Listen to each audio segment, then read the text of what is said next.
Masa başına geçersiniz.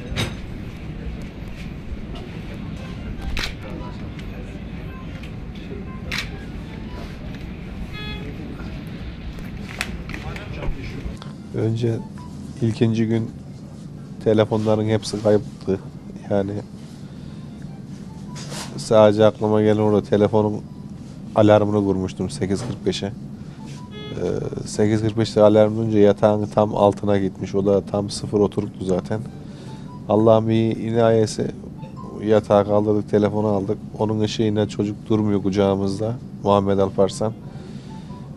6 aylık bebeğim. Diğer çocuklarım zaten olayın olduğu anda direktmen düştüler işte. Hiçbir şey yemedik, sadece var, vazelin buldum öbür taraftan, vazelin biraz yedik, o da tabii sıkıntı yaşattı mı bilmiyorum, ağzımız bayağı bir kapandıydı. Evet. Az bir yemek kaşığı kadar kendi iddiamızdan soğuttuk, orada beklettik, onu da içemedik zaten, tekrardan tükürdük. Oğlum vardı işte, Muhammed Alparslan, onu kendi ağzımdan çıkarttım, tükürükle beslemeye çalışıyordum. Eşimin artık sütü gelmiyordu. 5. günü müydü? 5. gün işte Muhammed Alparslan artık dayanamadı. Ben nabzına baktım, kalbini dinledik.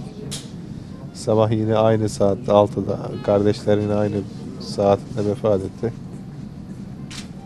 Yer parke, parke derken eski lamine parkeler var ya. Evet. Bu 20'ye 20 santimler. İlkinde yer kapalıydı. Evet. İkinci depremde orası açılmış. Bunu ben 7. günü fark ettim. 1-2 yani nefes aldığımız yer sadece hava gelen yer orasıydı. Acayip toz oluyordu zaten. Ağzımızı yüzümüzü kapatıyorduk. Bir de saatimiz vardı. Allah'tan o saatin ışığıyla baktım 7. gün akşam saat 3.30 muydu, 4 müydü sabaha karşı. Ya Hidayet bak dedim, şuradan bak bir şeyler var. Ben elime attım. Tuğla ıslak, nemli. Verdim, gösterdim, inanmadı. İyice kazdım, baktım su çıktı. Kar suyuydu yani. Ben kar suyunu nerede bilsem bilirim. Ama memlekette kar yok. Allah bize böyle bir inayet gösterdi. Oradan tekrardan işte o su çıkarttığım yeri komple genişlettim. Koltuğu sandalye var, deri koltuk vardı, ondan kıra. Evet. Oraya genişlettim. Tekrardan o çıkışa vardım. Orada da komple inikti işte. Tavan üstümüzdeydi.